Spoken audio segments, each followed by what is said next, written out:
Happy Labor Day week. You're welcome. Welcome to City Hall. It's great to have so many folks with us here today. If you don't know who I am, my name is Rob Dorans. I have the honor of serving as President Pro Tem of Columbus City Council. And welcome to our second annual Labor Day event here in Columbus City Hall. Every year, we've liked to have this event as a run-up to Labor Day. At a time in which we've seen attacks on organized labor in our state house here in Ohio, across the country, and certainly in Washington, D.C., it is important for us as a community, I think, to take pause and recognize folks in our community who have dedicated their careers to helping to uplift workers in Columbus. If you know anything about me, you know that I'm a proud third-generation union member. My dad, a couple years ago, just retired after 41 years working in the IBEW. And watching him in retirement with my mom has been an absolute privilege to see what economic stability has meant to our family. My sister and I were the first of our family ever to go to college, and that was because of his collective bargaining agreement. We did not have to worry about keeping a roof over our head because of that collective bargaining agreement. Watching my dad in retirement being able to travel and enjoy his grandkids is because of that collective bargaining agreement. And that is something that has meant the world to my family. And so many families, not only here in Columbus, but across the country, the economic trajectory for their entire families have been completely changed because workers banded together to organize a union and stand up for one another. So when we get towards Labor Day here next week, it's not only just a day off, but it's a day to remember folks that have dedicated their lives to making the world a better place for them and their families. I do want to pause and recognize a number of elected officials that have joined us here today. I know we have State Representative Meredith Lawson-Rowe. I know we have City Attorney Klein, who's with us here as well. Thank you. Judge Carly Edelstein from the 10th District is here with us as well, Simmer, Judge. We have Council Members Chris Weich, Council Members Beatty, Councilmember Remy. Have I missed anyone? I don't. Oh, Auditor Kilgore. Speaking of elected officials that help to make this place run and run better. So thank you all for being here today. Before I introduce our MC for the panel here today, I did want to talk a little bit about today's event. As I mentioned a moment ago, my dad is somebody that when you ask someone what a union member is, oftentimes they think of people like my dad. They think of an old white guy who went to work with a lunch pail and wore jeans and worked in a power plant. And one of the most common demographics in this country of union members is black women. Think about that. We think about how oftentimes people want to pit workers against each other and try to drive wedges between people along class and racial lines. One of the most common demographics of union members is women, and particularly black women. And when we're in a moment in time in which there's so much divisiveness over trying to pit, again, working people against one another, I thought it was important for us to take a moment today to really think about what the labor movement means for all workers, but particularly for black women that have stepped up to help lead this movement, to organize workers, to help make sure that families, every single job has dignity, whether or not folks are sweeping floors, taking care of our kids. Every single job has dignity, and it requires a union to help stand up to make sure that those workers have that dignity for them and their families, which is why I thought it was important, given everything that's going on in our country right now, that we have an event like this today. So with that, I want to invite one of my favorite women in the labor movement, Jamie Shoemaker, who's the Executive Director of our Central Labor Council here in Columbus, who's the first woman ever elected to that position as well. So with that, I'm turning the floor over to Jamie.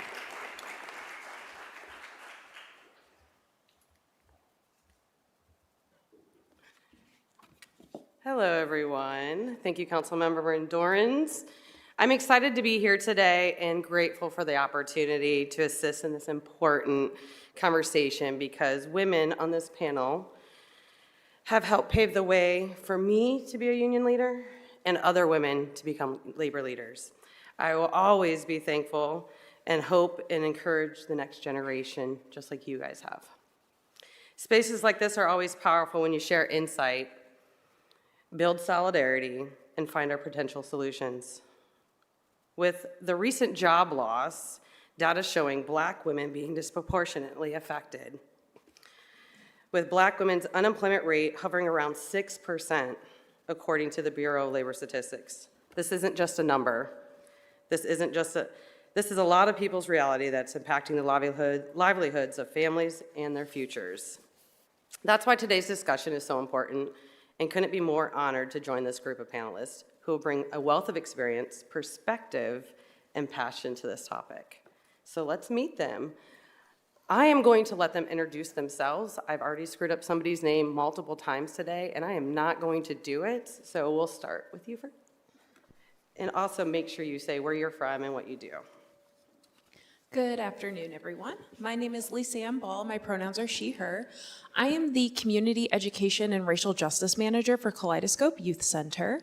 I am also one of the founding members of Kaleidoscope Workers Union, the union that has come out of Kaleidoscope Youth Center. Good afternoon. I'm Cheryl Harris. I'm one of the field coordinators for the Ohio Federation of Teachers. Hi, my name is Yanela Sims. I am the Ohio State Director and Recording Secretary for SEIU Local 1. Good afternoon. My name is Marcella Seals. I'm Ohio Local 132, Columbus Cement Masons. And Yanela, your microphone works too, so you don't have to. All right, just making sure you guys know. So we're going to get down to the nitty gritty, and we're going to try to keep it nice and short so then we can ask questions to the panelists as well, because I know just my questions are not going to be as good as what you guys can come up with. So let's start with, how has it been, being a union member affected their lives and their career? Who wants to go first? Oh, don't go all at once.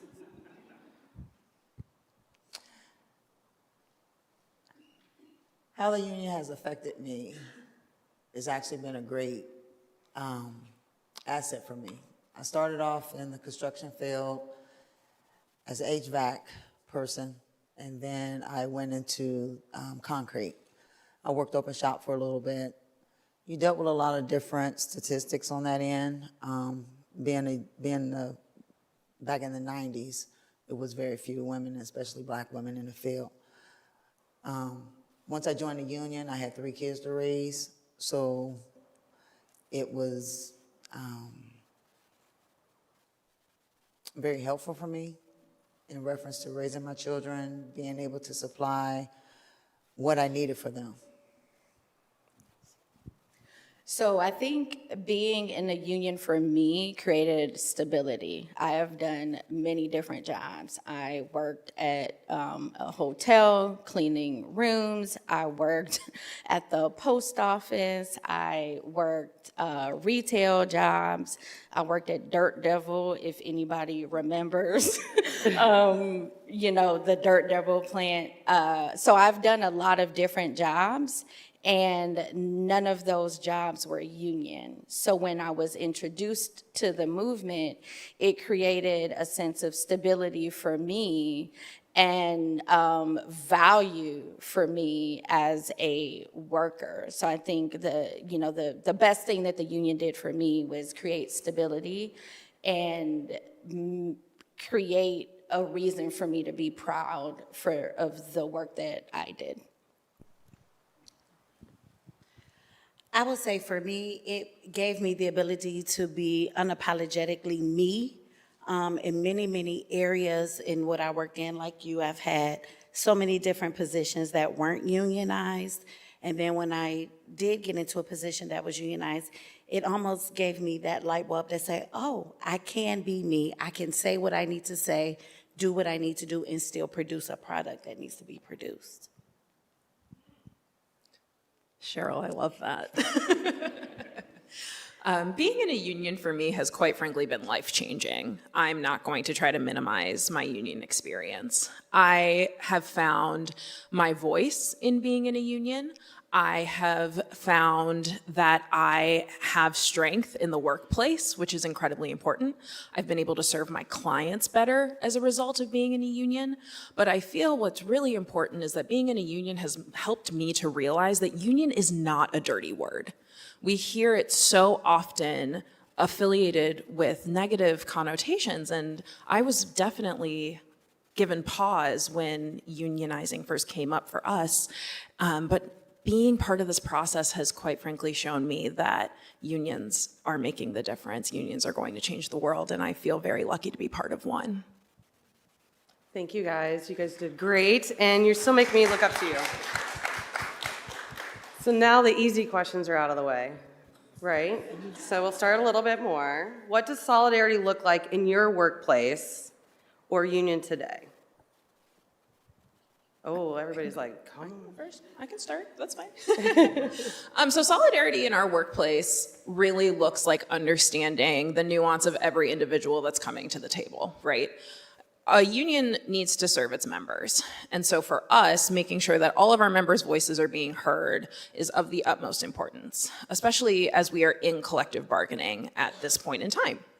So we have really pushed for everyone to feel as involved in the process as they want to be. That means giving some folks more space, but it also means uplifting the voices that want to be stronger, that want to be heard, that feel very passionately about what the union is doing. And I think for us, specifically, being an LGBTQ org and being in solidarity with one another also means recognizing all of the difference that each person holds and trying to best support that difference so that we can move forward as a unified front. Absolutely. I agree. Solidarity in my current workplace, it's a shift from what I was used to. It emphasize more of how important solidarity is. And as a field coordinator, when I'm out with all of my locals, I have 13 of them, being able to have those conversations and pull people together. And like Lisanne said, when you're looking at embracing the strengths of all the different people that you come in contact with and putting them in places where they can be the best them at every moment, I think that's what it all boils down to. I think solidarity in SEIU, specifically with Local 1, means that all workers have a space and a voice to be represented and to support each other.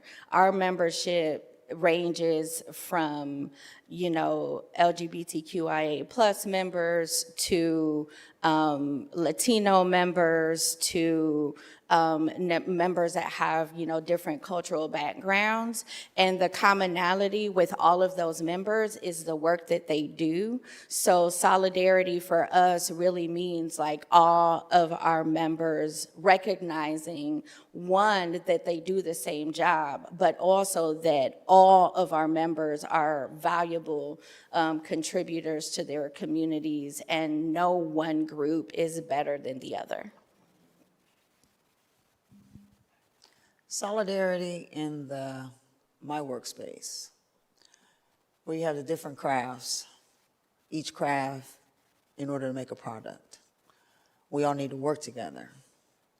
As the young lady said before, you got the different ethnicities.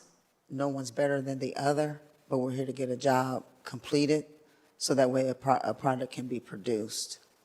Knowing the strengths and weaknesses of each person in every trade and put them where they need to be.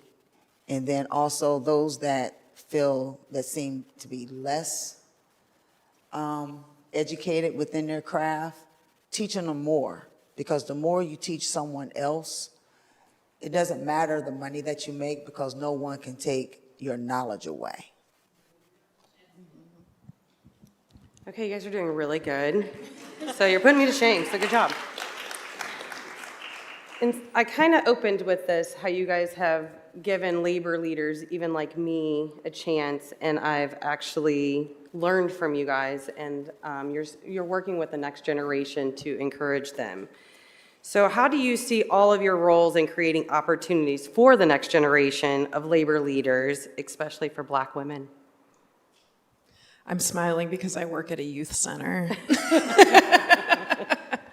It has been such a privilege to show our young people what the unionization process looks like. They were there when we announced. They have been part of our background in the collective bargaining process, and they are going to benefit from the success of the union because the folks who are there to show up every day and support them are going to be well-resourced and well-supported in their workplace. So we feel really passionately about sharing these pieces with them so that they understand that one day when the opportunity presents itself, joining their union is going to be so beneficial for them. The young people know that things are not right. They understand that what's going on right now is really challenging, and they don't agree with everything, and they want to know how to do better. Giving them this insight has definitely inspired them to move forward and keep solidarity in mind while they're doing so. Absolutely, again. From my background, I came from Franklin County Children's Services. I was there for double-digit years, and I lived through a strike. We lived through trying to communicate the benefits of even just being unionized and things like that. But it just made me think about just this in this moment, when we went on strike to see the teenagers, the clients, now we had to tell them, you gotta go back to school. You can't stand here with us. You do have to go to school. But to get them to even not make them do something or force them to do something, but they came out and they knew that this was important, and they knew what it meant for their social workers to have these benefits and to be able to provide for them the way that we needed to provide for them. So I think, like Lisa Ann said, I agree. These kids know, the younger generation knows. When I look at the college students, I have a new one, and just walking around the campus, they are very aware. So now I feel like it's part of my responsibility to continue to push and to drop gems in their laps so they can pick them up and run with them. Yeah, I agree with what both of these ladies said. But, the other piece to that is education in the beginning, right away, as soon as you become a union member, as soon as you step foot in that union work site, it's just being welcomed and understanding what it means to be in this space with a collective bargaining agreement and a union steward. And the other thing is creating space for people to speak, ask questions, and learn so that they can take that knowledge and carry it on to, the rest of their coworkers or anybody else that's new that's coming into the shop. What I think in reference to passing it on to the younger generation, and even in some of the baby boomers and the elderly, not everybody is college material. So being in the construction field, you can learn a lot. You don't have to you can have a college education, but being able to work your hands when you don't have a regular job, there's always people out here that need someone to help without going to a bigger company. So if they know what to do, an electrician, a plumber, you don't have to call all these big companies to come out in order to get a quality job done. So I would say, I always would, if I see someone and my spirit would know as far as them being in a struggle, ask them would they want to come into the construction field. I would give them the Columbus JATC website. Have them look it up. One thing when you're in construction, love what you want to do, because when you love it, you have no problem with getting up and going to work every morning, getting that paycheck every week, and being able to want to retire and then continue on. My dad was a laborer. I worked in the office. I seen what he did, and I said, I want to do that. But I didn't get in because of him. I started off non-union, and then when I joined the union, I was able to learn it from the bottom up, and still to this day, still learning.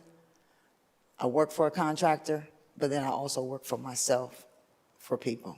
So just not everybody, college material is nothing's wrong with college, don't get me wrong. But everybody, why get into debt when you can make money in order to survive? Because this world right now, you need it. I wish I would have taken that advice instead. No.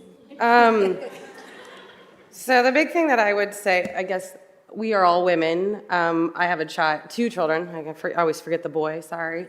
But I've taken my daughter everywhere with me, and I know Yanela has as well. My daughter knows about labor, and she would text me in school and say, Mom, they brought up labor today. And she was so excited, but that was the only thing they talked about for one day a week. So me as a mom, I've just been trying to encourage my kids to know more about labor because we don't have that now. We don't have that in the schools. We don't have that in this generation because we don't have the factory jobs that my parents grew up with. Both my parents worked at Ford, so I knew what labor meant. So it was a little bit different for me and for you guys sitting here. I am going to change it up a little bit. I'm going to call a couple of you guys out. Marcella Seals. As a building tradeswoman, you are not the ideal of what people think when they think construction worker. Can you speak on your experience in the trades and what it means to you personally and professionally? Well, being a Black woman, showing up on a job, and I'm the only chip in that cookie. The first thing is, and then with my size, the first thing they look at is like, what she know? I had that experience one night, probably about 15 years ago. I was on a bridge deck pour, and the superintendent, there was two guys on one side, I was on the other. He came over on my side, thought that I needed the help. Once he seen I had everything going, he left me alone and went over to the other side where the other guys were. So it's an experience, but I have to show and prove myself a lot more. But once they get to know that I can handle what I can handle, they let me be. Amazing. And you do a work that I never probably could do, so I'm grateful for you every day. So I'm just going to say. And then Miss Ball. You work at a nonprofit, which is not very usually unionized labor sector. Can you speak about how union has affected your workplace and your relationship with your coworkers? Absolutely. So when you think about being in a job where you just do a lot of administrative work, you're probably like, why do you need a union? That seems silly. We saw evidence that our organization was phenomenal at supporting our clients. We knew that we were providing resources and support for the young folks who really need it in this city. And when we were looking at that, we asked ourselves, does the organization have the capacity to also support its employees so that way we can be the best versions of ourselves for our clients? It has made a world of difference in our communication with one another. And I think being able to better communicate with one another has made it easier for us to communicate with all levels that we engage with as employees of a nonprofit. I feel so passionately about my coworkers. I think that they are some of the brightest and most brilliant people I've ever worked with. And they deserve to be supported, protected, and cared for so that way they can show up for the young people who need us. That's why we made the decision to unionize.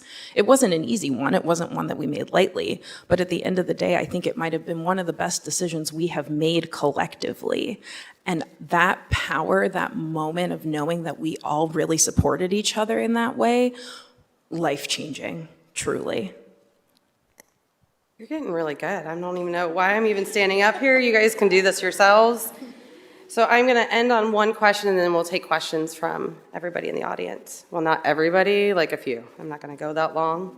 Keep you guys up here all day. What is the one moment in your career when you really felt the strength or protection of being in the union? Man, you guys all looked at me like I was crazy. There's got to be one. Yes. Where I was proud to be in the union was back in 2001. I had to go into the hospital, have some surgery. And when it was time for me to be released to go back to work, that's when I ended up going open shop because I had 3 kids to raise. I went from 2 different non-union companies. I had to stand firm to let them know my worth. I was underpaid, but my experience showed for itself. Once that was over, I was able to go back home to the union.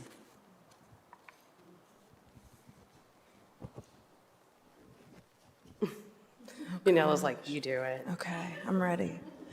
Truthfully, the moment's right now. We are bargaining, and I think that this might be one of the most pivotal moments for me as a union member. Getting to look at the current situation and ask, how can we make this better, is something that I don't take lightly. I'm not just thinking about myself. I'm not just thinking about my current coworkers, but I'm thinking about everybody who might move through this system and how we can support everybody who comes through and is part of our union, everyone who comes through and is part of this organization, because I want to see longevity and sustainability. And that really motivates me to do the best that I can right now in this moment. And so I'm very grateful, and I know that I will look back on this, and this experience will have helped shape me into a person that I believe that I will be proud of. In my current role, every ratification makes me proud.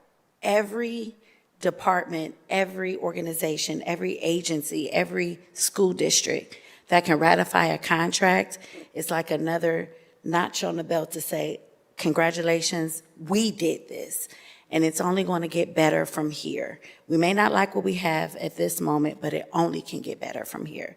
And I was thinking back when I ran from the union. I ran from it initially. Part of it was because I was running from the leadership portion of it. And as I was telling Lee Sand early on today, I like to be in the background, and I like to push the Lee Sands. I like to push everybody to go do, and then I want to see it all fall out. I don't want to be in the forefront of all of that. But sometimes I can't fight that. And so when I did have the opportunity, that I stopped fighting and then went on to hold some leadership roles within the union, just signing the membership card. It sounds very small, but those are huge moments.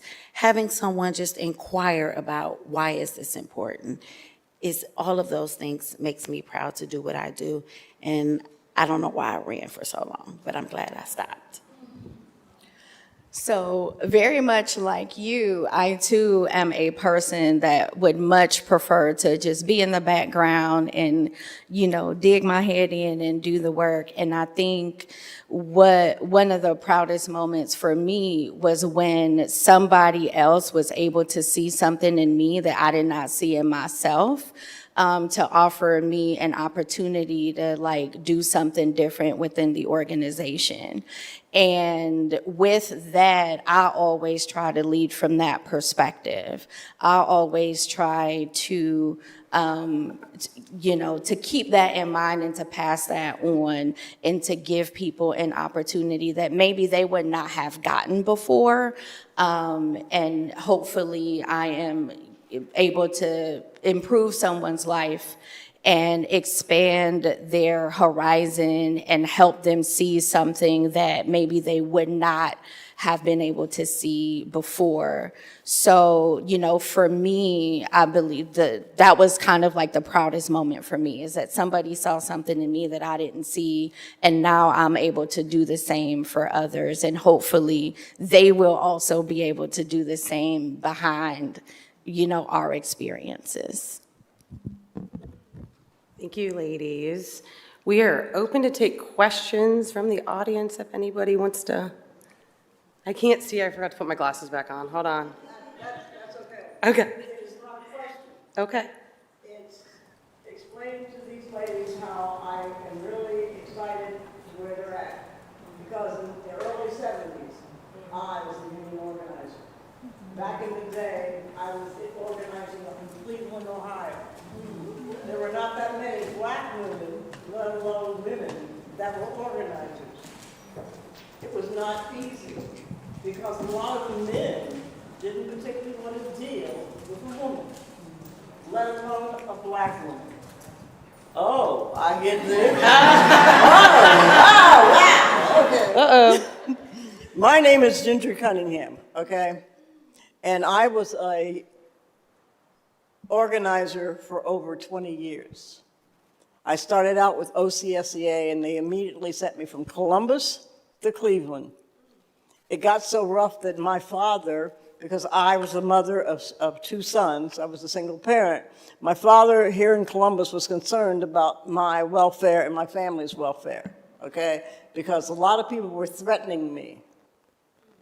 But I was excited about the threatening and so forth because that's my personality, all right? It was not easy. And the roles that I had to go through helped you all to be where you're at today, okay? And we thank you for it. You're welcome. Wasn't easy. It's still not easy to this day. And I'm like most of you guys, I like to be in the background, but they keep putting me on these to be the mediator, so I guess I got to get used to it. We're getting there. Anybody else have a question? Hi, everyone. My name is Alicia Norman. I'm the Community Engagement Manager at Dipped Custom Prints. We are a brick and mortar screen printing business, Black-owned, on Mount Vernon Avenue in our historic Bronzeville neighborhood. My question is so I mentioned we're a screen printing business, but we're also an artist residency studio supporting creatives of a variety of mediums. And this panel has gotten my brain thinking a lot about how artists and small creative studios can protect their labor. What advice from any of you all who can answer would you give to those of us in creative industries who want to start learning about union frameworks or collective bargaining models that might apply to our work? Go for it, Yanela. Okay, so I concur with our panelists here that is a hard question. I would say that the first thing you might want to do is to call various unions to ask what workforces they represent and to request just a conversation, a Q&A. You know, explain what you do and talk about the areas where you have concern and, you know, kind of make the decision for yourself after you have those conversations. One, which organization you feel would best represent you, and two, which of those organizations represent workers in your field. And then you can have those discussions with your coworkers to really think about, like, what is it that you need? If, you know, why do you want to be a part of a union? And, you know, push those unions, ask those unions questions. And just, like, you know, really understand what their role is and how they can provide what you all need as workers. Yeah, there's lots of organizers probably sitting in the audience too, and I'm sure one of them will probably come up to you afterwards. They usually call me, and then I'm like, well, let me get my list, and then I kind of branch it out. I'm not going to lie. I think most of you have had a call, or at least the organizers here. I'd be like, hey, I have this people that are interested. Would you sit and talk to them? And so it might not be every union that we work with, but there's multiple different kinds that we do. Any other questions?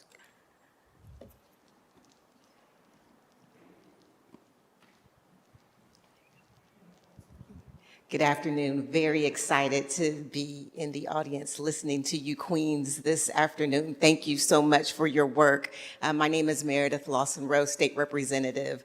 So my question to you is, talk to us a little bit about how your role in the union is protecting jobs with AI coming. AI is probably already within the framework of what you do, but I'd like to hear from you what opportunities we have in AI, what challenges we have in AI in protecting jobs. Thank you.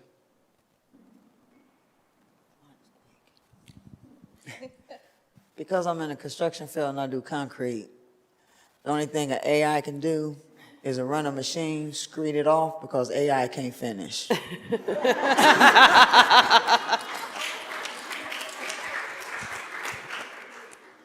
So we represent mainly property service workers, so janitors and security officers, as well as, you know, some food service workers in different areas. And I think for us, the idea of AI may be a little bit more delayed, but the reality is that any industry can fall victim to AI coming in and taking over any portion of that work.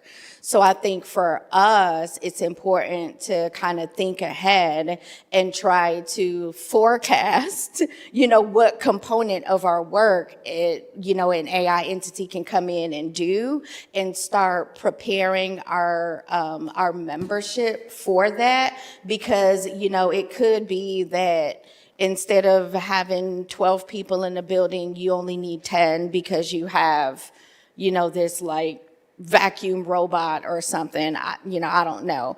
But there's also an opportunity with that to develop our members' skills and to retrain them to work alongside with AI. I think that we need to start thinking about how we collaborate with AI and not be fearful that AI is going to come in and, take away all our jobs. We just have to be creative and think about how we work alongside AI and not be afraid of it. But, that requires a lot of thinking ahead creatively and planning for the next thing that's going to, come down the pipe. I work with a lot of K-12. I work with a lot of social workers as well. So I think right now it's a lot of conversation of just educating, like you said, just getting people aware what it is, how it works, what it can do, what it cannot do. And then a lot of my locals, we're looking at it from a collective bargaining lens to be able to make sure that there are protections in place for these educators, for the social workers, because like you said, some things AI just can't do. They can't provide that support that is needed. So I think right now the attack is going to be looking through it in the collective bargaining lens. AI isn't going to teach your kids compassion. AI isn't going to be there for them after a bad day at school and help them process why it was bad. AI is not going to be there to tell young queer kids that they deserve a chance to grow and to thrive. So in our specific case, we are not as afraid.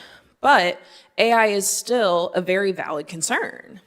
And I feel as though looking through the lens of how do we work with it instead of constantly pushing against it is what's going to help us in the long run. What all three of you said is so true. It's so true. And I think the best thing that we can do is not let fear keep us from the greatness that we have. I don't know a single Black woman who hasn't gotten creative in a situation. If there is one thing that Black women can do, it is figure it out, okay?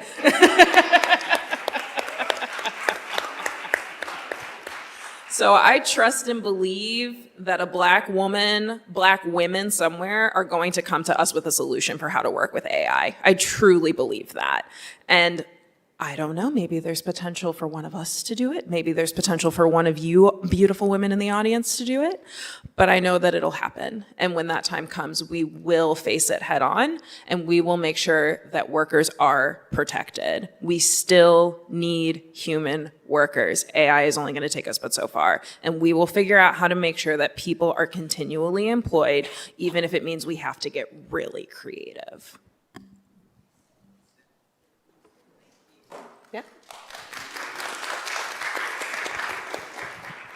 Hello, everyone. This is amazing. I'll stand up because people are turning around. My name is Imani Mixon. I'm from Detroit, Michigan, so definitely from a union family, new to Columbus. I'm currently self-employed in media with my company, Mixon Media, but thinking about re-entering the traditional workforce. And I know that mentorship and professional development are very important tools for Black women. So I wonder how each of you have been able to tap into that through your union job, or if it's like a given through union workforce opportunities. I really like this question. Mentorship is something that's been on my mind lately. I am relatively young and relatively new to the workforce. I was not part of an organized job until I was 27. I really do believe that mentorship is not a given, but for those who are motivated to find it, it will find them. There are so many intelligent Black women that are part of unions, and there are so many intelligent Black women who are union adjacent. So just being open to the diversity of experience and coming from a place of curiosity, there is somebody out there who may have a similar experience to yours that will be able to support you through what you're doing. I feel so lucky. I've met so many wonderful Black women in nonprofit spaces over the last couple of years. I'm constantly impressed by their success. So I know that out in marketing and media, there are just as many Black women doing that work. You will find someone, especially in a city that's up and coming like Columbus. Definitely look to your union leadership for that, but also know that we know people, and that way you can always get connected. Yeah, I would just say find someone who you admire and who you want to learn from and ask them. Reach out and ask them. Because I think, in our community, we say closed mouths don't get fed. If you're looking for something, open your mouth and that energy will come to you.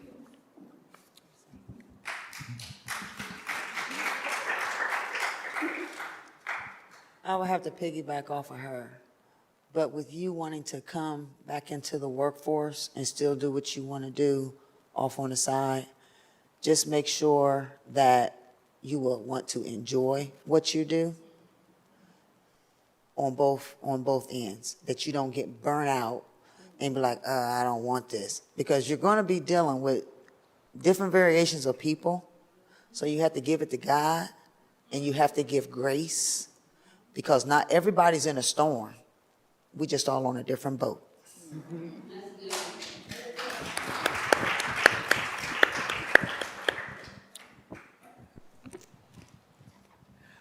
I just wanted to add something to what you said about mentorship.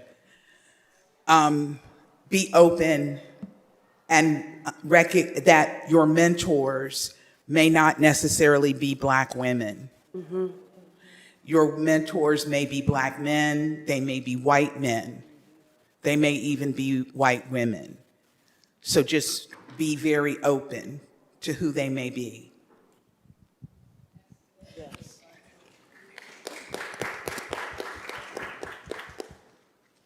I have a question for everyone involved in the union.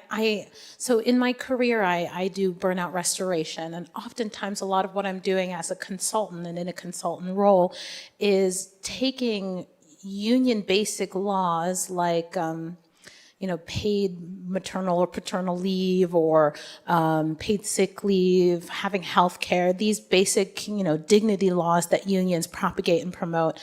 And I'm doing that without the big U word, because it seems like more and more companies are going to go out of their way to destroy or manipulate or ruin the big U word. And so I'm not sure if you have any tips for a person who is finessing like a Black woman sort of through the back door and under the umbrella of workforce development, wellness, and burnout. How can I promote and propagate more equitable policy so that employees are represented well?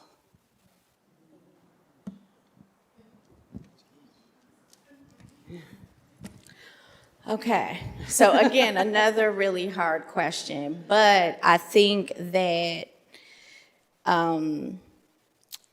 providing the education for the employers that you're working with, to have them also see the benefit of having an organized workforce can go a long way.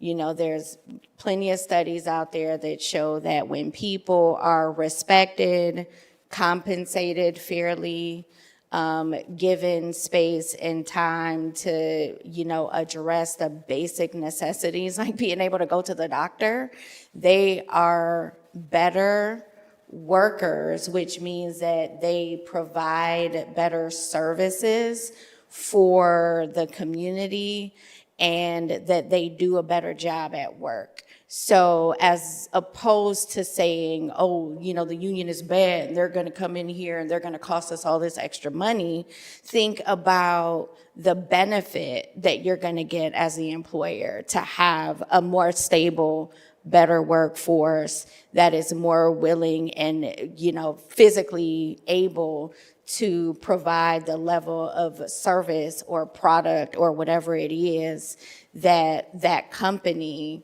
is providing for the community. Because at the end of the day, companies are concerned about how much money they're going to make. And if the people that are doing the work are in a better position to do better themselves and to also enhance those earnings for the company, I think that kind of changes the conversation. That's good. We have time for one more question.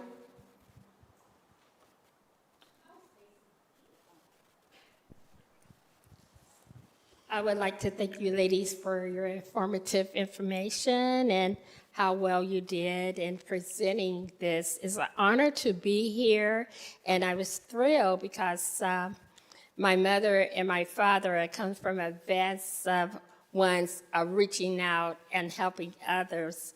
It's good that you guys have a union, because I see my mom sweat and tears and things before her children. My mom's was the first Black beauty shop on Long and Washington. It was called Fashionetta. My mom didn't have a union then, but I am so grateful that she opened up where others that she took under her wings and helped them out in all capacity to be the best of what they can be. My dad was one that worked for the government, and he opened up, it was summer workshops for minorities to come in to work in the summer and as a mentorship there for all types of employment and all. And if they studied, they had to come direct, because my dad did not play. He was military. And they had to present their self-godly character and willing to work with their character of integrity. Because my dad was a very strong merchant marine hardcore. And if they proved themselves in 2 years, they were able to stay there and have a position. So I want to thank you, ladies, seeing my mom and my dad taking up wings and spreading out and the legacies that they left.